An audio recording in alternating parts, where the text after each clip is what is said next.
convidar a igreja a abrir suas Bíblias na segunda epístola de Pedro, capítulo 2.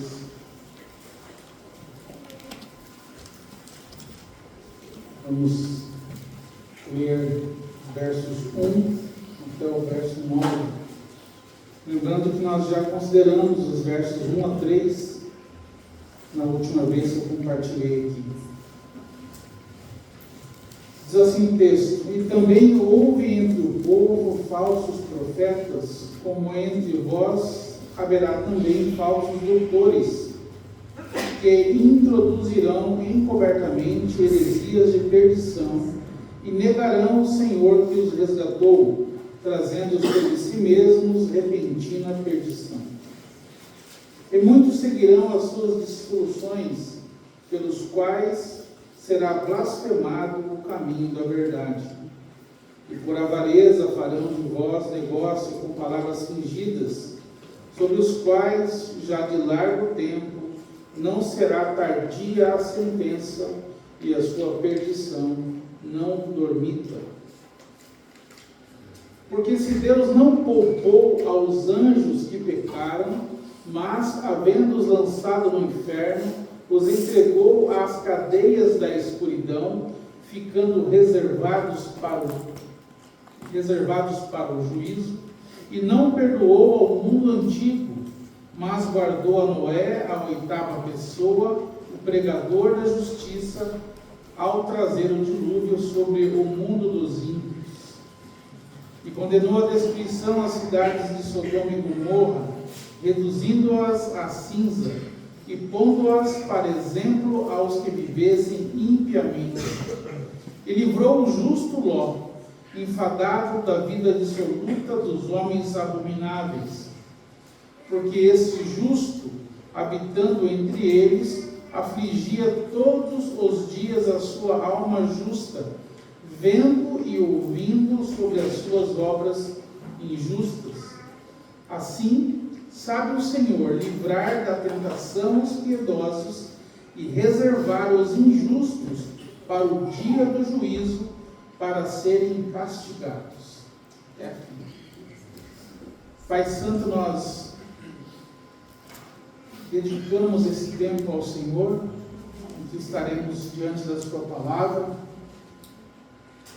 pedindo a Tua bênção sobre nós, sobre as nossas mentes e nossos ouvidos. Nós temos ouvido muito, Senhor, sobre o ouvir. Nós queremos ouvir, Senhor, atentamente a Tua palavra. Ó Deus, acolhendo-a, recebendo-a com mansidão em nossos corações. Deus, pedimos, Senhor, afasta de nós toda distração. Ó Deus, todo espírito que se levanta contra o conhecimento do Senhor, nós o rechaçamos em nome de Jesus. Amém. Para que o Senhor tenha completa liberdade entre nós, para obter de nós aquilo que o Senhor quer. Amém. Nós pedimos em nome de Jesus. Amém.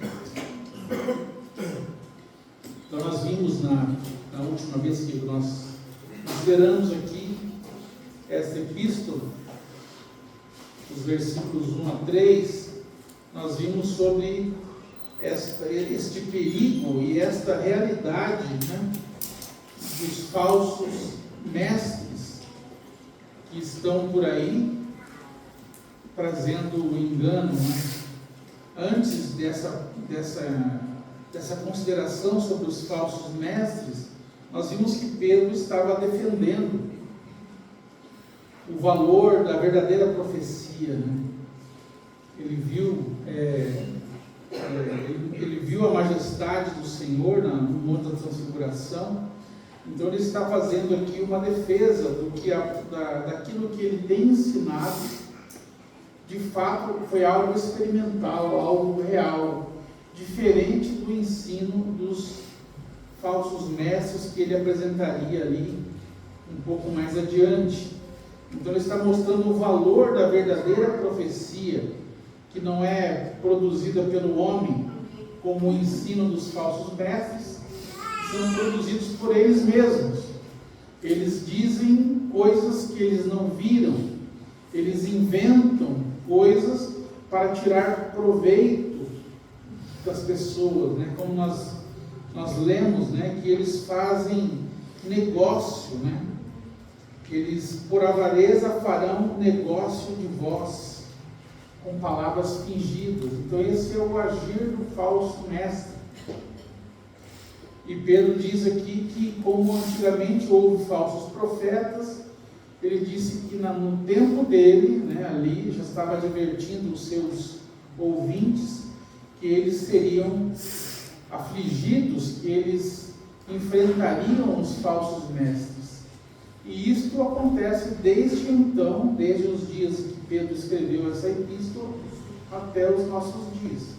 Os falsos mestres estão aí, né? E muitos estão entre o povo de Deus. A maneira como eles agiram é se infiltrar no meio do povo e causar destruição. E muitos são suscitados de entre o povo de Deus, né? Tanto que aqui Pedro diz que eles negam o Senhor que os resgatou, né? Então, se eles negam o Senhor que os resgatou, isso significa que eles estavam entre o povo de Deus, ainda que, possivelmente, diante daquilo que eu entendo, não eram de fato convertidos, mas eram convencidos entre o povo. Amém, irmãos? Amém. Então, agora, a partir do versículo 4, Pedro vai nos falar uma palavra que ela serve tanto como uma exortação, como também uma palavra de consolação, porque ele vai mostrar que Deus sabe conservar ou reservar os ímpios para a perdição e também salvar os justos. Amém? Amém. Então, Deus tem essa capacidade, né, de preservar os justos e castigar os perversos. Nós precisamos, sempre quando nós olhamos para o Senhor, nosso Deus, nós temos que considerar que Deus é justo. Ele é de fato um Deus amoroso, um Deus confiável, um Deus leal, mas também o nosso Deus é um Deus justo. Então Ele vai retribuir a impiedade dos homens com justiça, com juízo. Amém? Amém. Então, isso inclusive é uma das artimanhas dos falsos mestres. Eles apresentam um Deus que não castiga a impiedade. Isso é um falso ensino, né? Uma falsa doutrina. Há muitas doutrinas de morte que ensinam, por exemplo, que o inferno não existe. Muitas heresias que ensinam, por exemplo, que a punição não será eterna, né? Que a alma do homem vai se extinguir. Mas nós lemos, por exemplo, em Marcos, capítulo 9, quando o Senhor Jesus, as palavras do nosso Mestre, dizendo que o inferno é real. Ainda que Deus não o preparou para o homem, mas sim para os ímpios e pecadores, para o diabo, para os seus anjos, ele é real. Ali, conforme o Senhor mesmo disse, ali é o lugar onde o verme não morre e o fogo jamais se apaga. Então essa doutrina da extinção da alma é uma doutrina perversa que distorce a realidade terrível da punição eterna.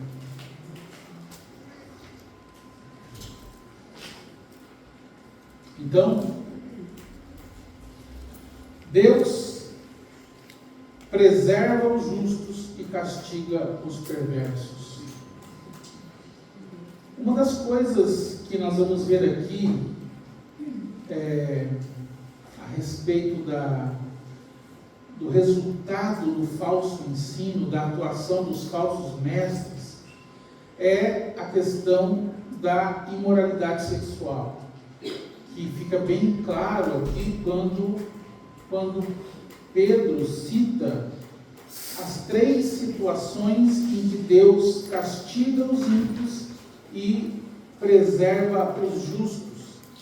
Nessas 3 situações aqui, há uma alusão sobre os pecados de imoralidade. Preste bem atenção. Essas 3 situações aqui, que Pedro vai falar sobre o castigo dos ímpios e o livramento dos justos.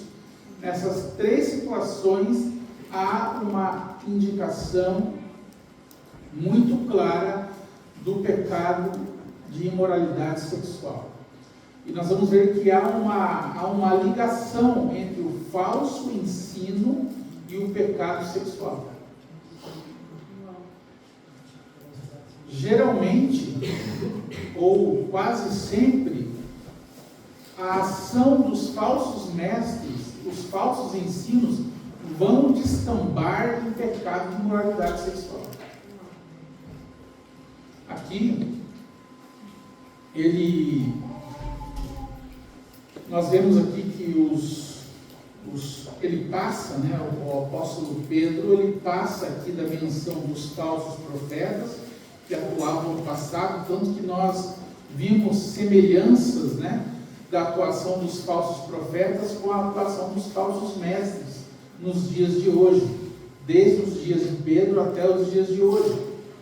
Havia uma semelhança, tanto que nós fomos lá em Jeremias e ver as advertências do profeta Jeremias contra os falsos profetas daquele tempo, os falsos pastores, e a maneira como eles agiam, sempre atenuando. Veja que é sempre assim, sempre se atenua o rigor do juízo de Deus. Não é assim que eles agem? Eles dizem assim: mas Deus é amor, Deus perdoa.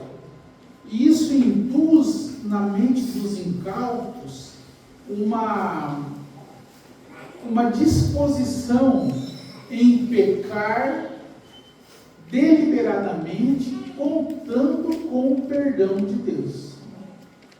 Isso é atuação de falso ensino. Isso é atuação de demônios, ministrando esse falso ensino na mente dos crentes. Eu e mais alguns irmãos aqui, que eram da época, lá em Curitiba, nós vimos a ação de um falso mestre. E a sua ação era justamente essa.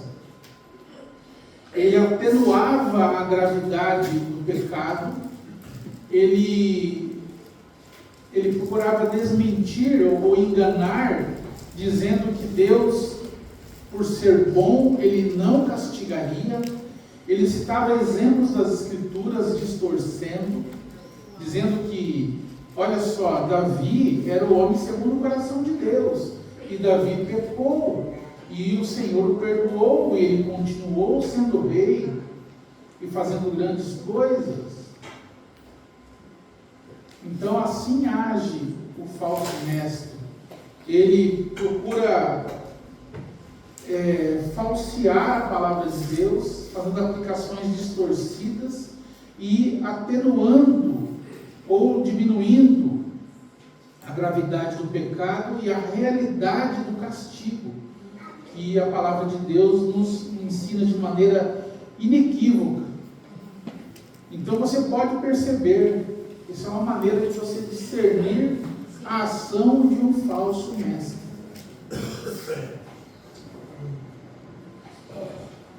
Então essas coisas, infelizmente, irmãos, acontecem hoje. Nós não estamos imunes a esse tipo de ensino.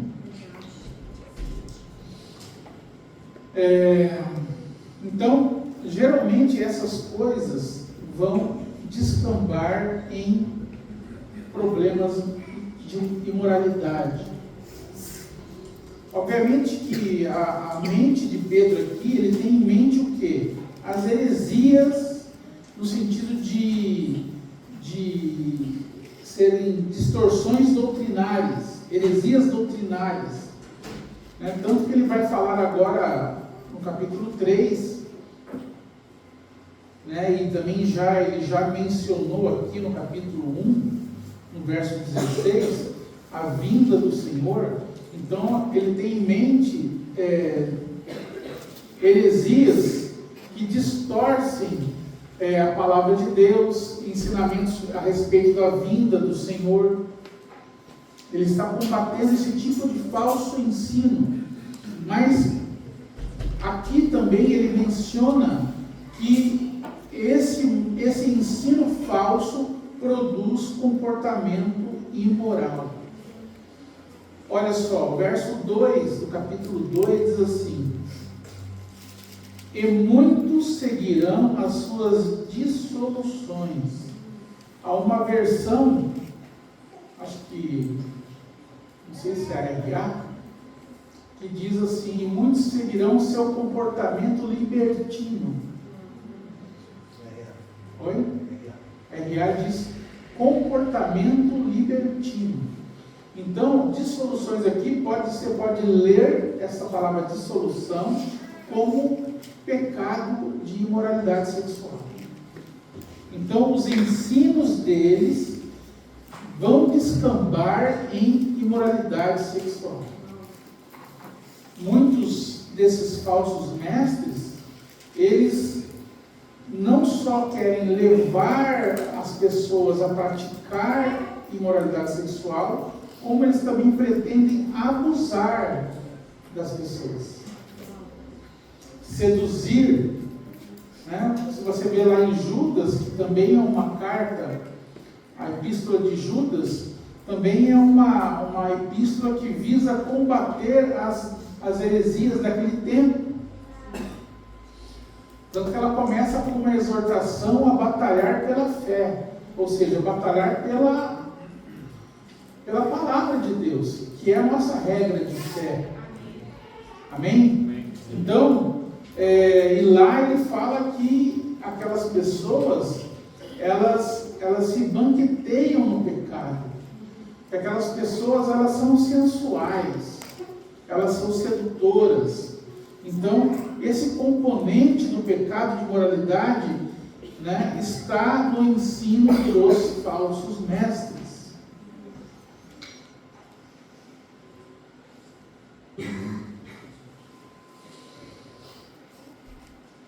Irmãos, os falsos mestres aqui, nós não podemos confundir o falso mestre com as suas vítimas.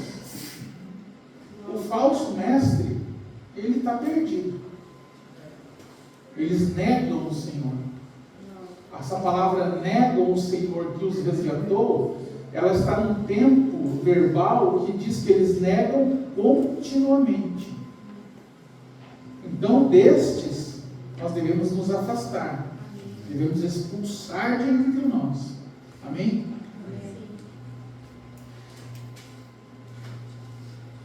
Então, aqui no versículo 4, que é o texto que nós vamos tratar, ele diz que Deus não perdoou os anjos que pecaram, mas, havendo-os lançado no inferno, os entregou às cadeias da escuridão, ficando reservados para o juízo.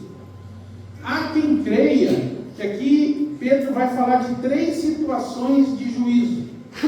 3 situações. A primeira, quando Deus castigou os anjos que pecaram. Depois vai falar do juízo que veio sobre os habitantes da terra nos dias de Noé, e depois sobre o que Deus fez ali com Sodoma e Gomorra, o juízo que abateu sobre aquelas cidades. Então são 3 situações que Pedro vai citar lá de Gênesis. Há quem creia que esses anjos aqui que pecaram, né? Inclusive o autor do comentário que eu pesquisei aqui, mas eu não creio nisso, né? A quem creia, inclusive esse autor, que quando aqui Pedro fala dos anjos que pecaram, ele fala daquela situação ali, que os filhos de Deus viram que as filhas dos homens eram formosas e então eles cogitaram ali. E esse autor, como muitos irmãos creem, que aquilo foi uma relação entre anjos caídos e mulheres. Eu não creio dessa forma. Eu creio que aqueles filhos de Deus que coabitaram com as mulheres, filhas dos homens, está lá em Gênesis capítulo 6, eu creio que se trata da descendência piedosa de Sem com a descendência ímpia de Caim. E dessa união resultou essa geração ímpia que depois foi consumida, né, pelo Senhor no seu juízo. Amém? Mas aqui, irmãos, ele começa citando essa situação para mostrar que o Senhor não vai deixar de aplicar o seu justo juízo até mesmo sobre anjos que pecam. Nós cremos que Satanás, que ele era um querubim ungido,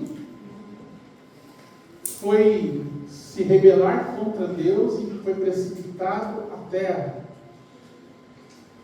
Talvez a serpente ali no jardim tenha sido o primeiro falso profeta, um tipo de falso profeta. Por quê? Porque ele enganou Eva. Enganou a Eva e o primeiro casal, né, com a sua astúcia. Veja, qual foi o engano da serpente em relação a Eva? O que ela fez? Ele colocou em dúvidas o caráter de Deus. Não foi isso? Deus não quer que vocês sejam como Ele, conhecedores do bem e do mal. Então ele enganou Eva com o seu discurso, com o seu falso ensino, colocando dúvidas no caráter de Deus. Assim agem os falsos mestres. Eles colocam em dúvida aquilo que Deus falou. Amém? Deus disse que eles poderiam comer de toda a árvore, exceto da árvore do conhecimento do bem e do mal, porque no dia que eles comerem, certamente morrerão. Então, veja, a serpente enfatizou um aspecto. Ela disse, os seus olhos serão abertos e sereis conhecedores do bem e do mal. Sereis como Deus. Então, às vezes, o falso mestre, ele vem com esse discurso. Ele vai te oferecer um conhecimento superior, que vai te fazer uma pessoa especial, detentor de um conhecimento superior.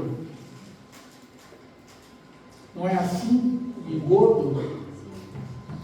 E outra coisa, Deus havia restringido o homem na sua liberdade para o bem do homem. Não foi? Ele não poderia comer do fruto da árvore do conhecimento do bem e do mal, porque se ele comesse, ele morreria. E o Senhor então o proibiu para o seu bem. E o primeiro falso profeta, a serpente, enganou a mulher e o homem no jardim, dizendo que aquela restrição que Deus havia colocado não era bem intencionada. Jovens, muitas vezes nossos filhos jovens, eles interpretam a restrição como um ato de maldade dos pais. Não é assim? É ou não é? Os jovens mesmo não admitem isso. Não admite isso, não. Mas é ou não é? Amém? Restrição é legal, né? Conforme dito por João. A restrição, irmãos, é necessária. Nós precisamos de ser restringidos na nossa vontade, porque a nossa vontade ela pode falhar, especialmente depois da queda. Nossa vontade está maculada. Então nós precisamos que o Senhor nos restrinja para o nosso bem. Então o primeiro falso profeta disse para a mulher que Deus havia restringido eles na liberdade deles, porque Deus não queria concorrente. Deus queria só ele ter o conhecimento. Vocês não. Então colocou dúvida a respeito do caráter de Deus. E também colocou dúvida a respeito da restrição, da motivação pela qual eles haviam sido restringidos.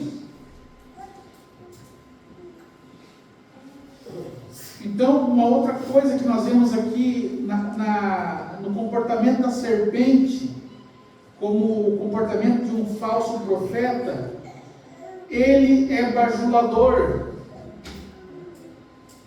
Ele apresenta, ele vem a ti como que te exaltando, dando uma importância que nós não temos. Não é isso? Enchendo a nossa bola. Você é especial. Você é o centro do coração de Deus. Não é isso? Falso ensino, falso mestre. Ele encheu a bola, a serpente encheu a bola de Eva,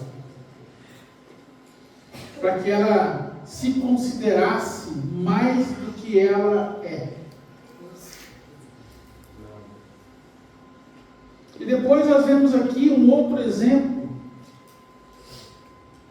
Nesse primeiro exemplo aqui nós não vemos, pelo menos não está explícito o livramento, mas nos dois exemplos que vão se seguir, o exemplo de Noé e o exemplo de Ló, nós vemos a justiça de Deus, o juízo de Deus e o livramento de Deus. Verso 5: E não perdoou ao mundo antigo, mas guardou a Noé, a oitava pessoa, o pregador da justiça, ao trazer o dilúvio sobre o mundo dos ímpios. Era tanta a multiplicação da iniquidade, irmãos, que aqui Pedro chama o mundo de mundo dos ímpios. Era chamado de mundo dos ímpios. Então, ele condenou o mundo dos ímpios, trouxe o dilúvio sobre ele. Abra a sua Bíblia aí, em Lucas capítulo 17. Lucas capítulo 17 vai trazer estes mesmos dois exemplos.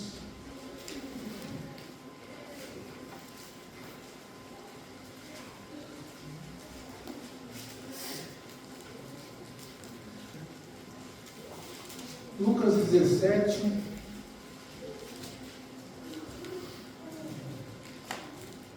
verso 22.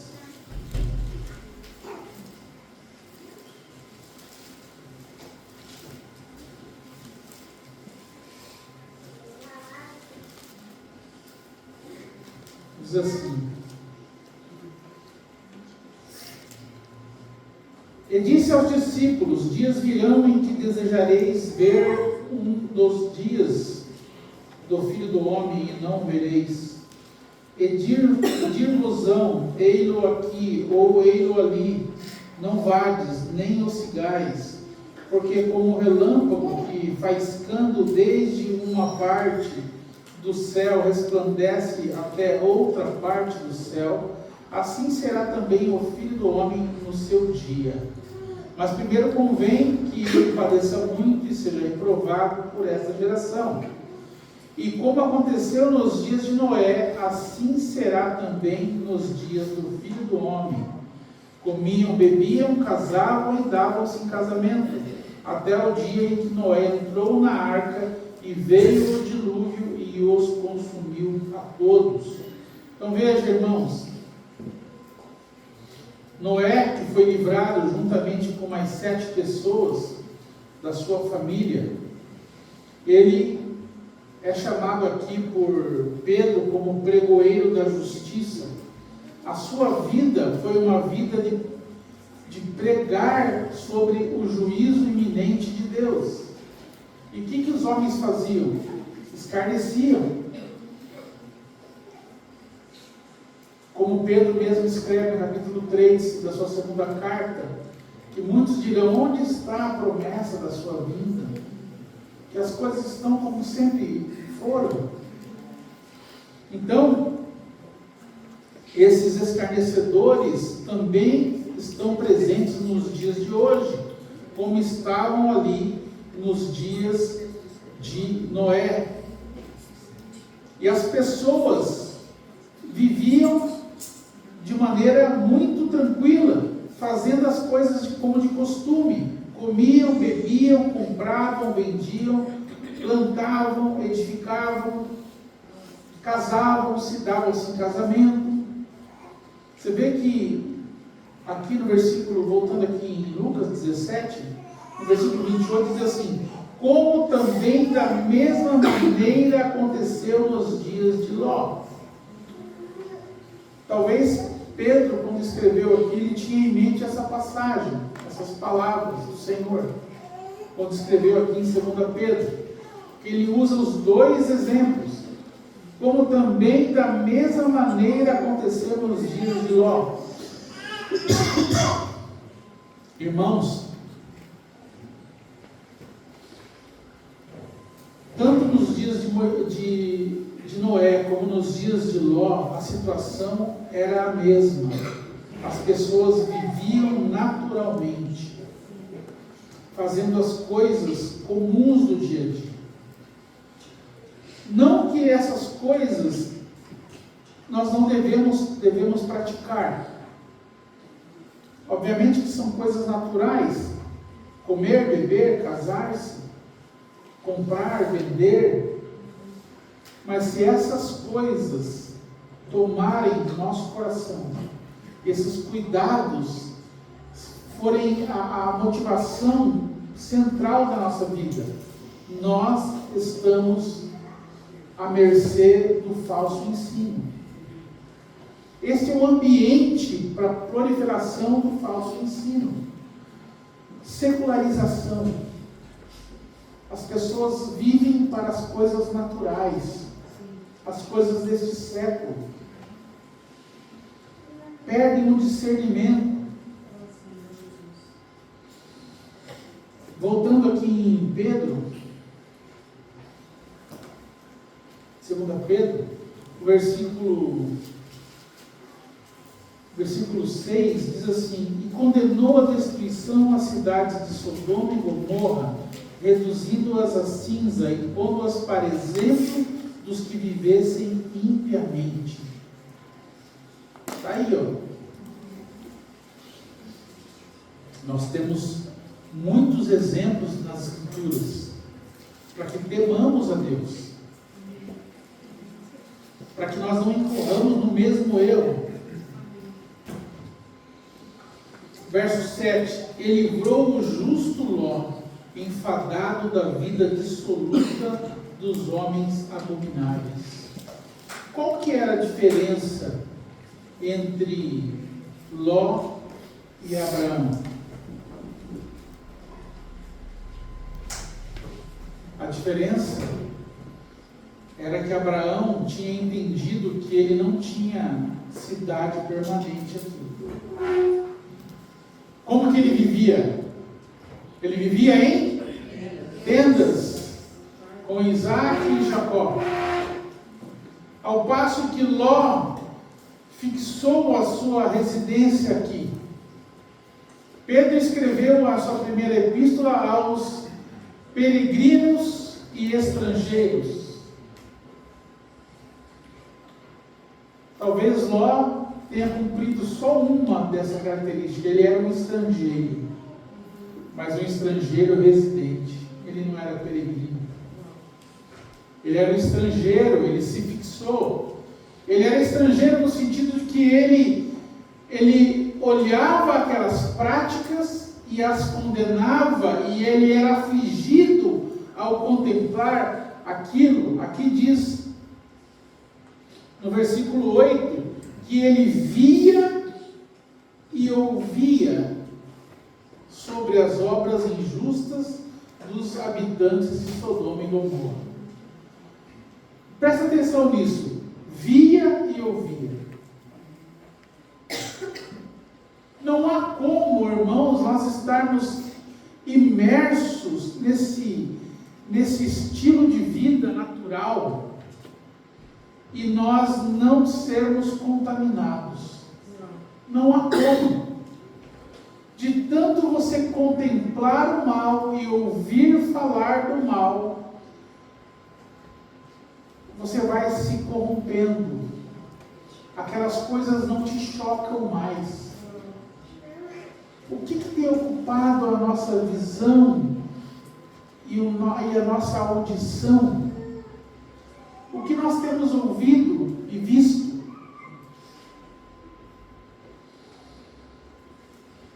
No Salmo 16, Davi diz que ele tem colocado o Senhor continuamente diante de si. Por isso ele não era abalado, por isso que ele não vacilava, porque o que ele contemplava era o Senhor. Então, se nós estamos, diz que Ló, ele se assentava, ele estava tão ambientado em Sodoma, que ele se assentava à porta da cidade. Isso mostra que ele tinha posição na cidade. Ele não era um cidadão comum, ele era alguém importante. Irmãos, o sucesso no mundo, para nós, pode ser a causa da nossa ruína, como foi de Ló. Veja, irmãos, a palavra de Deus chama Ló de justo. Apesar do que ele fez. Por que a Bíblia chama Ló de justo?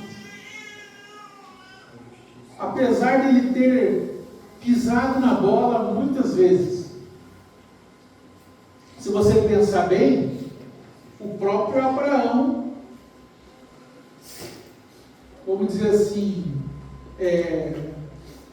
não protegeu Sara das garras de Faraó e das garras de Abimeleque. Ah, é minha irmã, pega para você. Mas me poupa. E o que ele fez também com respeito a Agar e a Isaac? A Isaac não, a Ismael. Então, irmãos, isso mostra para a gente que ser justo não depende de não pecar. Ló pecou como Abraão pecou. E Ló, apesar de ter pecado, a Bíblia o chama de justo. Por que ele era justo? Porque ele creu na palavra do Senhor. E o que nos faz justos é crer. Ele creu que viria o juízo sobre aquela cidade. Veja aí em Gênesis 19.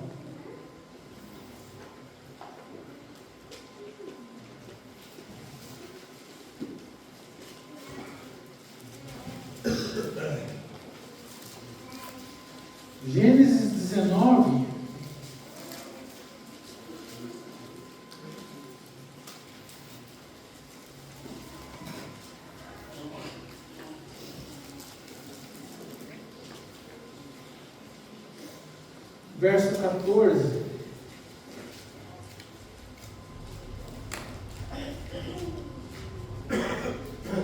Então saiu Ló e falou a seus genros, aos que haviam de tomar as suas filhas, e disse: levantai-vos, saí deste lugar, porque o Senhor há de destruir a cidade.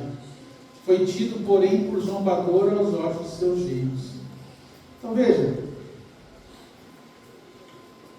Ló creu no juízo de Deus, e isso fez dele um justo, porque ele creu naquilo que o Senhor disse.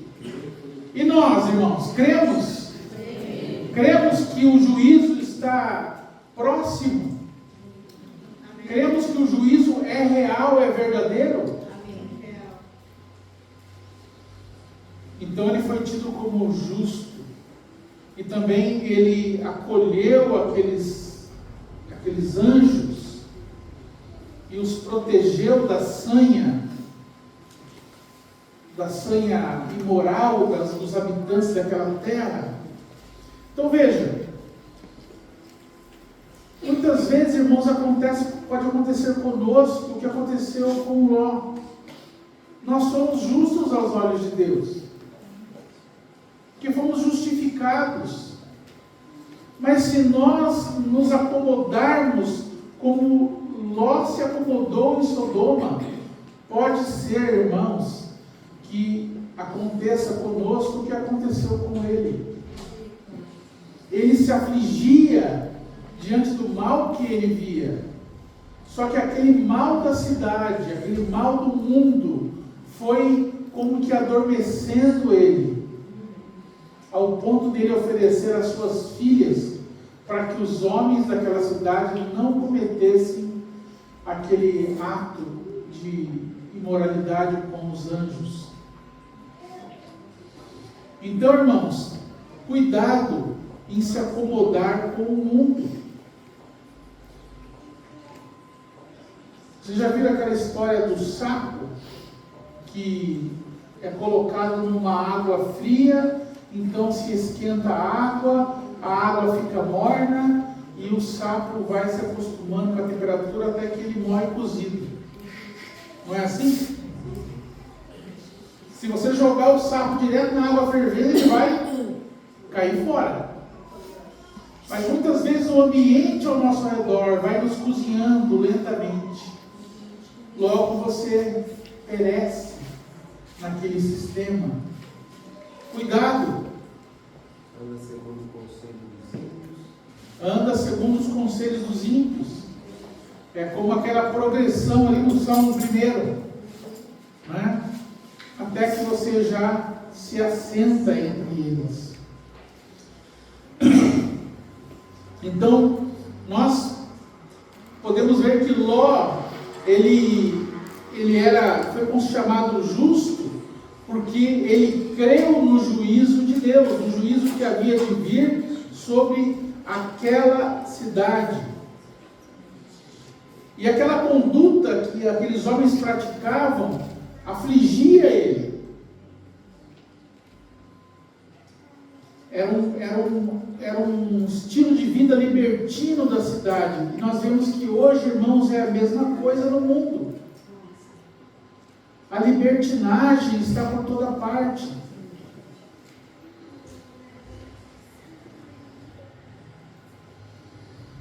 Olha, veja em Ezequiel. Abra sua Bíblia em Ezequiel, capítulo 16.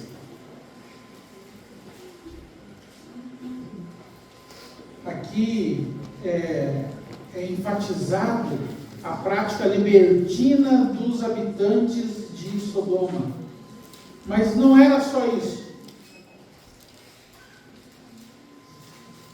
Ezequiel 16, versículo 49.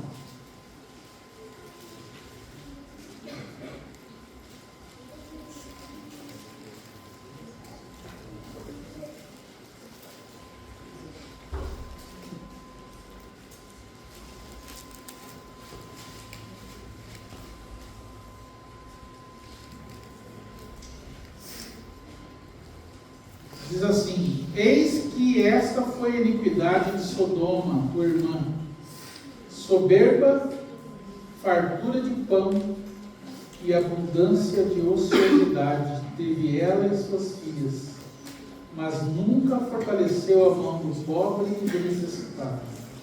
Então, 3 coisas aqui que vão descambar em imoralidade sexual: soberba, fartura de pão e abundância de ociosidade. Falta do que fazer, não é mesmo? Soberba. Irmãos, os homens estão cada vez mais soberbos. Uma coisa que eu tenho visto que pode ser a causa da nossa ruína: o conhecimento natural apartado da palavra de Deus. Hoje todo mundo é especialista em tudo, não é mesmo? Nós não consultamos o Senhor, nós não vamos à palavra, porque julgamos que sabemos gerir nossas vidas. Eu sei como fazer, Senhor, eu sei que decisão tomar, porque eu já li muito a respeito, eu já pesquisei, então eu sei como fazer. Soberba, autossuficiência. Aqui diz fartura de pão. Nós temos fartura de tudo. Não dependemos de Deus. E muitas vezes ensinamos nossos filhos a não depender de Deus.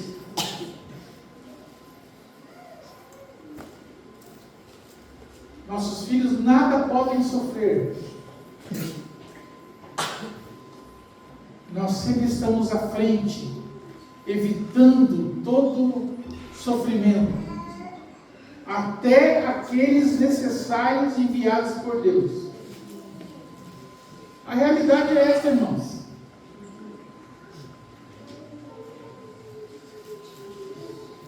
Muitas vezes nós planejamos toda a nossa vida para o bem-estar dos nossos filhos. E isso não é errado, desde que a felicidade deles seja Cristo. Amém? Seja o Senhor, seja servi-lo, seja padecer por Ele. Mas nós queremos evitar que eles sofram tudo. Nada podem sofrer.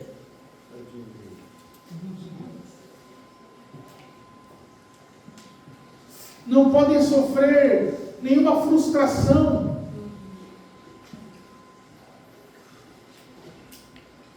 Então ficamos muitas vezes procurando um jeito que eles mesmos burlem a palavra de Deus, os planos de Deus.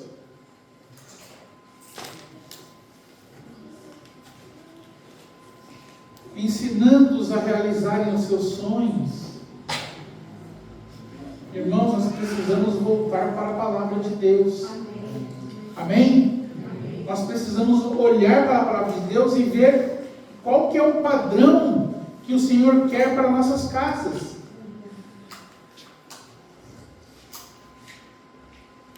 Ló olhou para as campinas exuberantes de Sodoma, para aquele vale. Devia ser uma visão linda, aqueles vales frutíferos, bem regados. Então ele escolheu segundo os seus olhos e foi para lá. E Abraão foi para o deserto.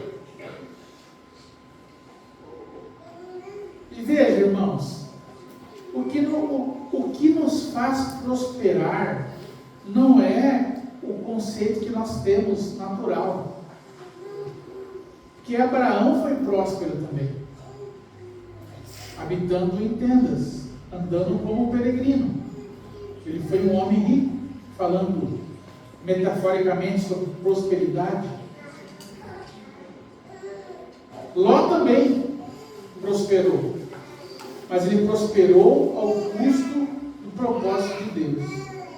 Ele prosperou ao custo da sua família, de tanto contemplar a iniquidade, de tanto ouvir, as suas filhas se contaminaram com aquele padrão sodomita e não titubearam em cometer incesto com seu pai. E a geração de Ló é uma geração maldita. Amonitas e Moabitas foi o que procedeu dos lombos de Ló. Ao passo que a descendência de Abraão é uma descendência bendita. Então veja, como que as nossas escolhas, irmãos, pode determinar a nossa geração. Em Malaquias nós lemos que Deus buscava uma geração de piedosos. Por isso que Ele abominou o adultério. Por isso que Ele mandou que os seus filhos despedissem as mulheres estranhas e tornassem para suas mulheres legítimas. Porque Ele buscava uma geração de piedosos. O pecado de imoralidade sexual interrompe a bênção de Deus na vida de uma família.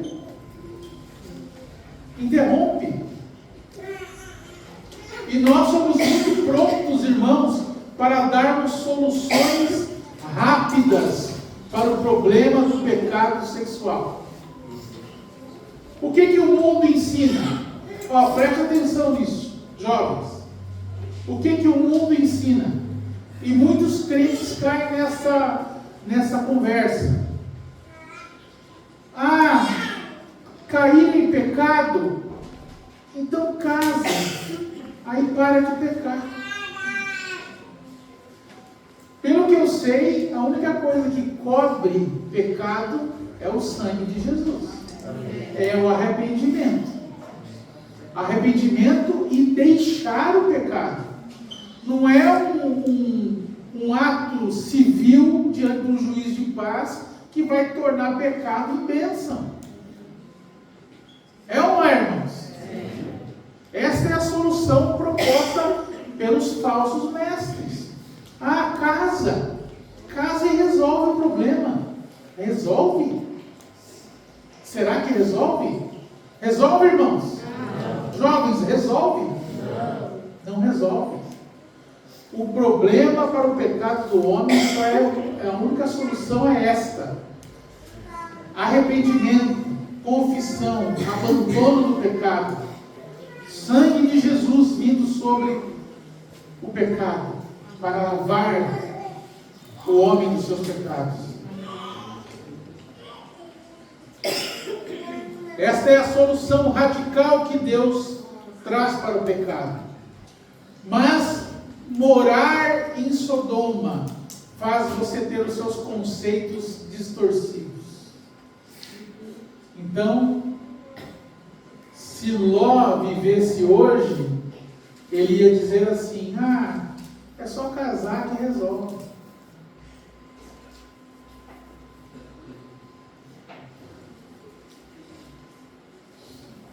Mas graças a Deus, irmãos, que nós temos a palavra de Deus. Amém. Que nos ensina, que nos admoesta. Voltando aqui para encerrarmos.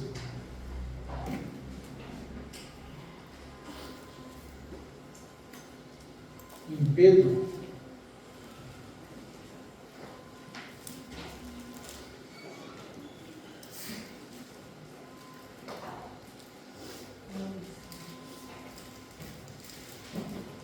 Olha, eu já contei essa experiência que eu tive aqui. Durante 11 anos eu trabalhei num cartório judicial. E no começo eu ficava atormentado de ver aquelas coisas terríveis. Os processos naquela época eram processos físicos, papel. Então eu vi ali, eu trabalhava numa vara de menores, então eu vi ali muitos casos de abandono, violência física e violência sexual contra crianças. Crianças que eram mandadas para orfanatos, para abrigos. E ali contava a história toda da criança, depoimentos, histórias de abuso. E eu ficava perturbado lendo aquelas coisas. Ao cabo de 11 anos, eu via aquelas histórias como papel. Não me chocava mais. Isso é uma coisa, é uma realidade, irmãos. Quanto mais nós contemplamos o mal, mais nós nos acostumamos com ele. Achamos normal. Nós precisamos olhar para o mal e sentir aversão, sentir nojo, como diz a palavra, rejeitando até a roupa manchada pelo pecado.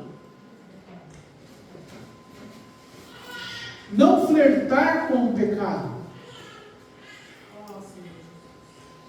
Aqui diz que ele atormentava, ele afligia a sua alma justa todos os dias. Mas nós vemos que no final da vida dele, ele já estava olhando para o pecado e alguma coisa já havia mudado nele, na sua concepção sobre o pecado. Que isso não aconteça conosco, irmãos. Que nós sempre nos consideremos peregrinos e estrangeiros. Não estrangeiro residente, mas estrangeiro e peregrino. Nós estamos de passagem. Não temos aqui moradia fixa. Aqui, verso 9 diz assim: assim sabe o Senhor livrar da tentação os piedosos e reservar os injustos para o dia do juízo, para serem castigados. Na verdade, um consolo para nós, que o Senhor sabe livrar da tentação ou da prova os piedosos e reservar os injustos para o dia do juízo, para serem castigados. Esse dia do juízo aqui é uma referência ao julgamento final, né? Veja aí 3:7, 2 Pedro 3:7 diz assim: mas os céus e a terra que agora existem, pela mesma palavra se reservam como tesouro e se guardam para o fogo até o dia do juízo e da perdição dos homens ímpios. Então aqui é uma referência clara ao dia do juízo final. Mas isso não significa que estes homens, esses falsos mestres, vão receber o juízo só naquele dia final. Porque aqui mesmo em Pedro, no capítulo 2, versos 2 e 3, diz que a sua perdição não dormita. E diz que de largo tempo não será tardia a sentença e a sua perdição não dormita. Não significa que os que praticam isso, que os falsos mestres, vão receber a sua punição só no dia do juízo final. A espada de Deus está sobre a cabeça deles. Eles podem receber o juízo imediato, sem prejuízo da condenação eterna e final no dia do juízo. Olha, irmãos, tem um texto lá em Eclesiastes que diz que porque Deus não executa imediatamente o juízo sobre a má obra, por causa disso o coração dos homens está inclinado a fazer o mal. Temamos a Deus, porque o Senhor pode trazer juízo imediatamente. Por isso nós temos que realmente olhar para a palavra, julgar todas as coisas pela palavra. Olha o perigo aqui, irmãos. Rapidamente, vamos ver aqui em Atos. Quando Paulo está se despedindo dos anciãos de Éfeso,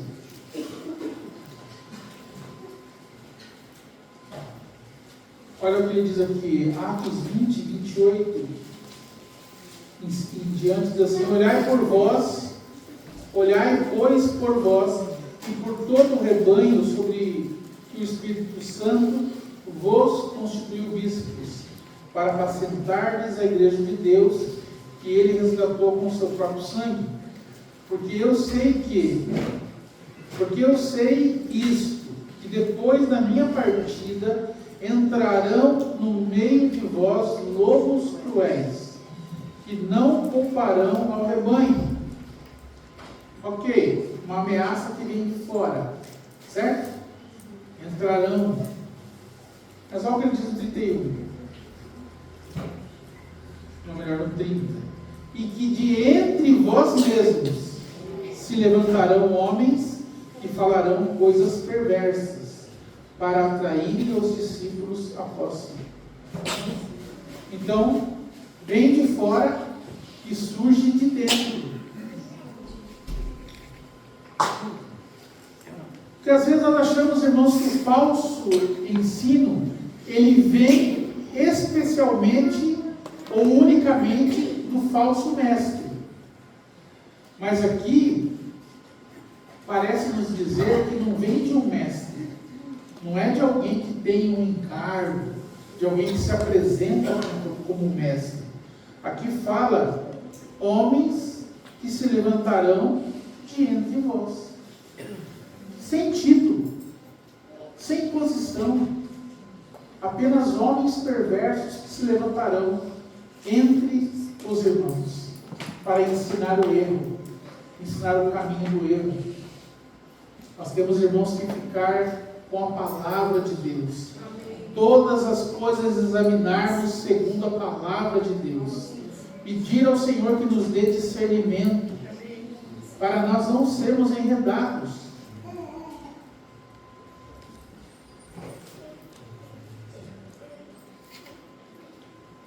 Uma outra consideração, e a final,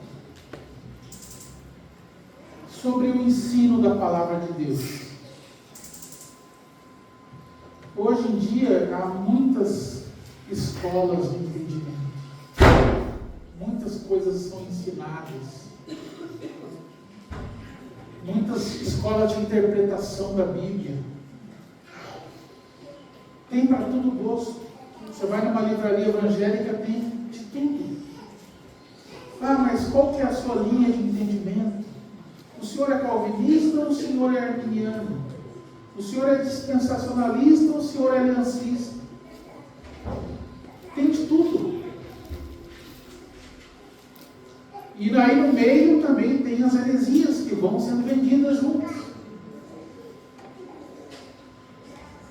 Nós precisamos, irmãos, entender que o que nos dá saúde espiritual é a sã doutrina. Amém. É a palavra de Deus. Amém. Não interpretações. As interpretações estão sujeitas a erros. Não que nós não devemos ler, pesquisar, sim. Mas sempre debaixo da dependência do Espírito Santo. Amém. Ele é que revela a palavra de Deus. Amém. Ele é que abre os nossos olhos. Ele é que nos faz lembrar das palavras de Jesus. Amém. Por isso nós temos que ter zelo pela Escritura. Amém. Se o ensino tiver a mão do homem, é que nem essas... Hoje em dia tem muitos alimentos transgênicos, né? Por exemplo, eu falo transgênero, né? Também é um trem ruim dos nossos dias. Mas os alimentos transgênicos, eles foram modificados pelos homens, não é isso? Altera o DNA da semente, aí ela produz frutos exuberantes e abundantes. sabe o final disso. Sabe-se que aquilo não vai dar coisa boa. Mas ninguém sabe o final daquilo. Ninguém sabe o quanto aquilo pode ser nocivo. E vai ser nocivo para a nossa saúde. Assim é o ensino da palavra de Deus. Nós temos que cultivar a semente pura da palavra de Deus. Sem adulteração. Sem adulterar o seu sentido. Para que ela realmente venha produzir vida para nós. A partir do versículo 10 aqui, no capítulo 2 de 2 Pedro, Pedro vai nos ensinar como identificar e como tratar um falso mestre. Mas nós devemos ter cuidado, irmãos, de não confundir o tratamento do falso mestre com o tratamento da vítima do falso mestre. Aquele que foi vítima do falso ensino deve ser acolhido, deve ser tratado com amor, deve ser tratado com atenção, e não tratá-lo como se fosse um herege. Obviamente, aqueles que se deixam tratar. Ele deve ser impedido de propagar o mal em si, mas deve ser tratado com brandura, com o fim de ganhar ele para a verdade. Que muitas vezes nós vemos irmãos que estão repetindo coisas que ouviram e precisam ser apacentados, precisam ser ensinados, precisam ser limpos pela palavra de Deus. Porque esses maus ensinos, eles são como uma poluição, eles contaminam, eles distorcem. Então nós precisamos também agir com misericórdia para com aqueles que foram vítimas do mau ensino. Persuadi-los a verdade, ganhá-los com amor. O apóstolo Paulo, escrevendo aos Efésios, disse: seguindo a verdade em amor. Nós não seguimos a verdade e agimos com rispidez. A Bíblia diz que a doçura dos lábios aumenta o ensino. Nós devemos ensinar com amor, com paciência. E também nós não devemos seguir a verdade sem amor, e nem seguir o amor sem a verdade, que também pode ser um problema. Nós amarmos de tal maneira que toleramos o erro, que toleramos o falso ensino. Lembre-se sempre, irmãos, que a iniquidade, ela é galopante. Ela sempre vai aumentar. Não há dose segura para esse veneno. Nós temos que correr dele. Nós não devemos brincar com isso. Essa questão da homossexualidade, que hoje em dia está uma verdadeira peste, porque as pessoas não mais reivindicam serem aceitas no seu pecado, mas eles querem ensinar o pecado, impor o pecado. Não é assim? E nós seremos guardados disso à medida que nós obedecermos a palavra de Deus. À medida que nós nos aplicarmos à palavra de Deus. De maneira que saibamos discernir entre o bem e o mal. Amém? Amém, Senhor. Nós te damos graça pela tua palavra, pela tua verdade, Senhor. A tua palavra é lâmpada para nossos pés, luz para nossos caminhos. Muito obrigado, Senhor, por nos enviar a tua palavra. Ó Deus, pedimos que o Senhor realmente abra nossos olhos, nos dê discernimento. Ó Deus, para que não sejamos engodados, para que nós não sejamos envolvidos nesses movimentos. Ó Deus, nesse estilo de vida mundano. Ó Deus, nós vemos como o Senhor é justo.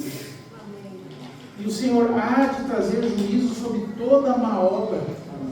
E nós queremos temer o Senhor, reter a tua palavra, andar no teu caminho, não negociar a verdade em hipótese alguma. Ó Deus, ajuda-nos, Senhor. Livra-nos, Senhor, dos falsos mestres, dos falsos profetas, daqueles que dizem falar em teu nome, mas introduzem, Senhor, na tua igreja heresias de perdição. Ó Deus, pedimos em nome de Jesus, guarda o teu povo em toda a terra, guarda as nossas vidas, guarda nossos filhos, Senhor.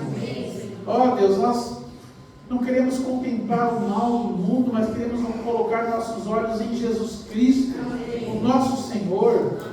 Ó Deus, como disse Davi, Senhor, queremos colocar o Senhor diante de nós todos os dias, e assim não seremos abalados. Ó Deus, livra-nos, Senhor, de sermos agitados de um lado para o outro, por todo o vento de doutrina, mas queremos estar edificados, Senhor, sobre a rocha. Ó Pai, pedimos em nome de Jesus, guarda o teu povo, Senhor. Em nome de Jesus oramos.